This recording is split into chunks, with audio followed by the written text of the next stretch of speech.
Chắc rồi. Đi đâu vậy? Rồi. Nông. Có cái này. Chắc cái gì hả? Ma'am एक video थाबदो ऐसी था video से पामद्रे ma'am खाने shooting खर चले वीडियो से मैम थमे खाने व्यूअर्स की मरक् रिक्वेस्ट वीडियो हाईदोक्ट्रसे मखा ताबदी हरें कहीं तौर मैम येंगमीनरसीको मैम सपोर्ट तौरमो लोरे मोट लोरे मिगी लोसन कौता माने नाक लेते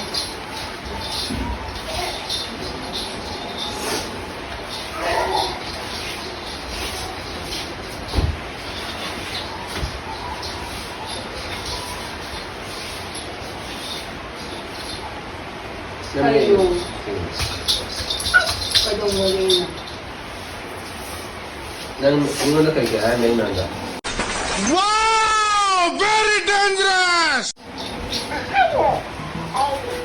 हाँ आई मतलब मैं क्या है मैंने फोन करो कनाडा का कहीं कनाडा कर लिया आई लगते कनाडा फोन करो कहीं आई मतलब कनाडा है तो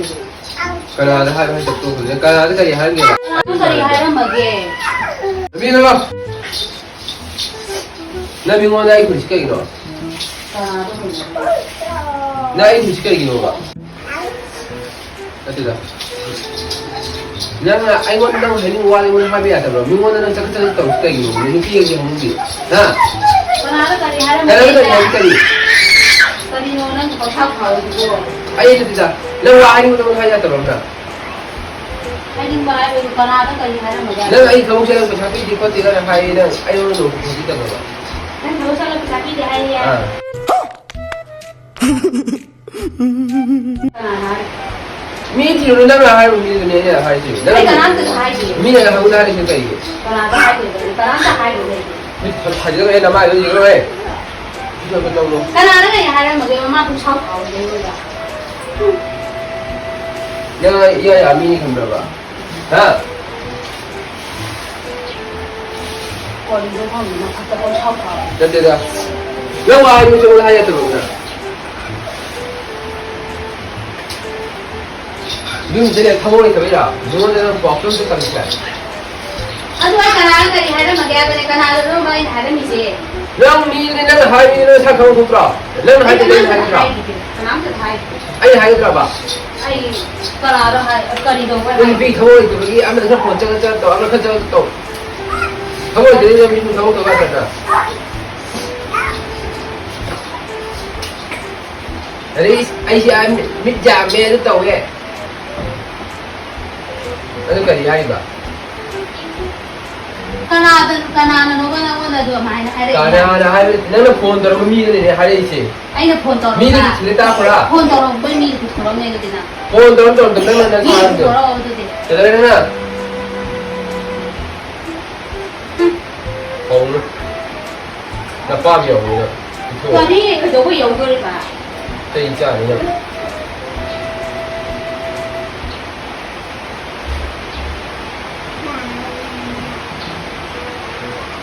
Cái đó xin đó, ấy rồi. करी no Hello, quay chụp tên rồi. Đây sẽ đi khai lại. Ha, anh sẽ đi khai lại.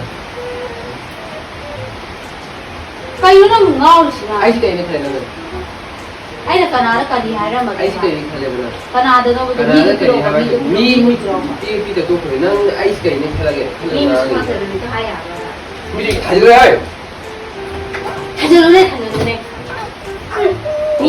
미 비오 하이비야 그가 Mi bi bên đi cái gì? 미 방에 해sel을 막아 미를 육 가는 싫으면 되는 Cái mi có ai đi? 내가 또 라스타리에 Nó còn đâu cái còn mi ta mi. Mi có ai hay là gì nhỉ? 들어가 머리 들어가 본가 ai mới 찾는 거 본가 Ai hay là phong lá này chúng ta đi phạm sĩ tệ吧? Ai cũng chỉ là làm bằng gì? Đó, cái gì đâu? Cái này đâu? Nó tên nó cái gì nó sắp thôi rồi mà. 거의 딱 진짜 되게 궁 물어보셨지? 궁 같은 게 아니라. 하지 마라 강대나 막 보면 강대나 이 사진 게 나와요. 그리고 자주 그리고 그래. 너 거꾸로 아줌마 안 나니까 건다 이건다 아줌마 안 건가 정말 건다 그래 미리 돌아오더라 나도 미리 돌아오더라 이게 왜 돌아오더라 아유 잘 된다라 나뭐 자신이 되나 나 하는 게 왜나 그 자신이 되나 지금 와 공부 하나 씩 부탁 그래 저 아나 방금 좀 오다 건데 cái đồ với sao tôi bị đi farm là nâng cha nâng ta cái cha này rồi 그럼 cái đồ với farm 나 상품이라 필요실 진짜 해보고 되면 아마게 못가 아마니까 dùng bà này là cái farm nếu mà như bạn phải tôi 바로 들어가시죠 dùng bà là cái farm cha là cái là cái farm thu là cha này này 내가 그냥 머리 돌려서 저 아까 좀 có cái này có cái nó 아빠 톡 먹을 때 năng ngồi chắc 그래 năng ngồi chắc 그래 그래 아 cái đó là cái nó là cái tốt 그래 아이 이제 이래 것이 너는 그래 ai chỗ này những cái gì 내가 여기 나 빠져 아셔 nó cũng có nó gì đó 쭉 아니야 나 안해 예 안해 아니 그만 되는 건 나오사오이구나 나오사오이구나 không phải cái lùi ra thì 저리로 가면 또 자, 얘들아 cái farm nó ra chỗ cái này nếu bà đã là cái nó farm thu là cha này 누비가 이제 그거를 짜야더라 하 누가 무슨 짜야 cái 되니까 đó ngầm mà thu thì 어느 문화이 좋아 내 저거를 저거에 안 하면 죽는 내가 이만은 이거는 걱정이 됐다 비싸 cái đó ngầm mà thu thì nó farm nó muốn hai đứa con nào đó hai đứa 누가 아이가 넌 대성도 공하고 들으니 해야 두면 잡고 nó muốn hai đứa nó thu phần farm 안 하는 게 보자 이제 앞에 야 일단 또 가래 자 아서 오자 니마 쓸 아이 이제 나가 우리가 봐 cái nó bị nó sai thì cái đồ quay nó à nó sẽ bị nó miếng sai thì cái đồ quay nó đang hả 아니 cái này một cái gì à giúp giúp cho rồi cái đồ quay nó vẫn nồng chặt 야 뭐 내가 저 아직 đấy nó không có được nó không có ôi được có cái gì là cái mà nè đi ra cái con thao mình đấy cái là cái đó là mà cho con sát vào rồi chết cái gì chết anh bảo đi đừng đi đâu anh xí đầu mấy này là cũng có tên ăn được này mà 나 진짜 우리 아이 한번 그냥 이제 không được rồi ngang thì như 아니 나 무슨 이제 그 아마 우리 살아 봐 cái nào nó có chả nào rồi cái nào nó có chả này đi rồi nó chả đấy chả này 이제 나 봐. nó có những pha thì có gì vậy những pha vậy rồi chúng tôi nói những cái gì nữa những gì chưa à đâu chỉ là cái đó là ngay cái này thấy là anh ngay cái nó thấy là cái đầu thì luôn này làm cái đầu thì luôn này chưa à đâu nó không biết là chưa à đâu năm đấy thôi rồi rồi những cái cái này chính là gì cái gì cái này nó là 방어에 대한 이원은 결정이다 짝짝 오늘은 뭐 bây giờ cái này trốn ra thì tôi thấy nhưng đây là có khả năng của nó đấy luôn à cái chuột này đây nó dùng đây để nó ai chúng này để 나는 왜 이거 마시는 나의 감옥에 못 살아요 사실 뭐가 많이 아니 뭐하면 chúng đây để biết là mình ai tốt cái này kìa 배우는 거야 누가 배우는 거야 무슨 배우는 너무 사놓지 되는데 너무 하라고 그러더라고요 cái gì vậy cái đầu gì vậy như qua nó đi qua mà là đi tàu về mà bây giờ mi qua ngang nó nghe ai mua ngang thì chúng tao không mà mi qua ngang qua rồi anh chắc đấy chúng qua tàu mua thì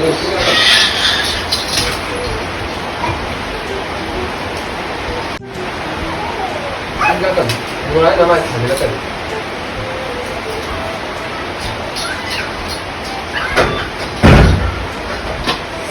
sau này thì nó mặc cùng nó còn đỡ nhiều họ không cần phải thế là rồi em ngồi đi sâu 마시 비비가 로봉은 싸요 그래서 저 아도 하고 좀 지금 내가 됐다 고 아이 너무 좋게 하더라고 nang ai chat khera ka nang nungai hoge ra ba 지금 아이 좀 nang ai chat ka nungai akhela to ra lai ra ba ba wo ta jala ke la ke wo ta jala ke ra a nungan ba thok ka mi ta la jala ka thok ke khung ba ro te la ma ni da ga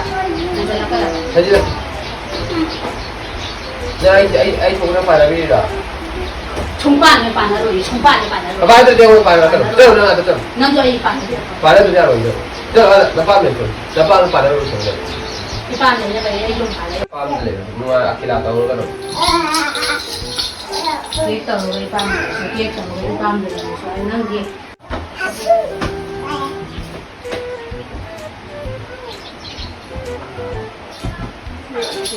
mau se nanti kamar itu orang bawa juga mengenai ini buat nanti ayo kita mau mengenai ada dulu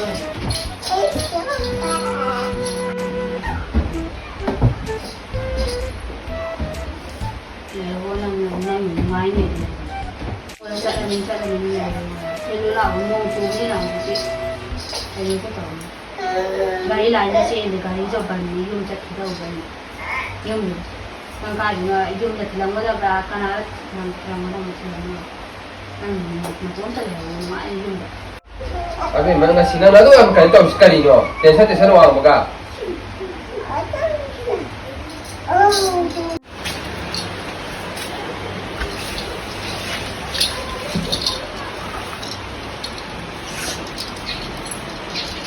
Kaya na kape siya. Kape ka, napam siya kapso.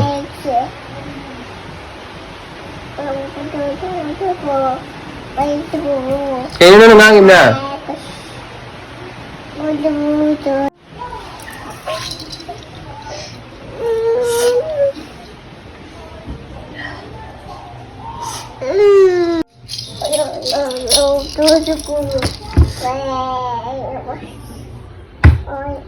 Oke, ya, saya silakan kau. Coba.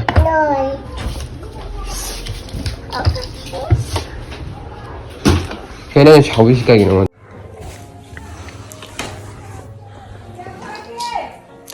Mẹ qua, ở bên sau này đấy nè. Đây, anh đâu chơi? Anh đâu? Anh đâu lên mẹ? Anh đâu không có đâu chơi sao? Đâu? Mẹ qua, cái gì chấm chấm là một cái đó. ở bên xe sau mẹ nó có ở bên sau nhìn hai bên cái gì ở bên sau cái nó ở bên trên bên này à đó mà chỉ sau đấy sau mà mai cái gì pra cái nó tàu đấy gì đồ vàng cái lẩu nó dùng thì như này thì thôi năng thì nó học của mình ở đây mẹ quảng cái cái video gì yang cái nó tàu thì nó tiền đâu ở bên sau cái hai bên đó mẹ anh ở bên sau cái này gì mà video nằm mặc bên này đó mẹ số cái kia người ta nuôi tại bây giờ ở chỗ mẹ ngắt cái một quả ok mẹ mà đó ở bên sau đấy đó mẹ vào bên nó quả ở bên đó mẹ phụ sinh nó quay bắt đầu cái đó khai rồi phụ rồi cái gì ở đó chỗ bên mẹ nuôi tập tàu nó quả nuôi trên đài mình mẹ làm đó đài cái gì cả hello ai gì mà thôn một lần gần này bằng sao sao tôi đã ngầu rồi gần gần ok mẹ video share lại con mẹ mà tôi share cái giáo sinh cái món đó con mẹ sắp có tập cái món đó mà khát tập video thì khá mẹ em cả nuôi nuôi khá là xem được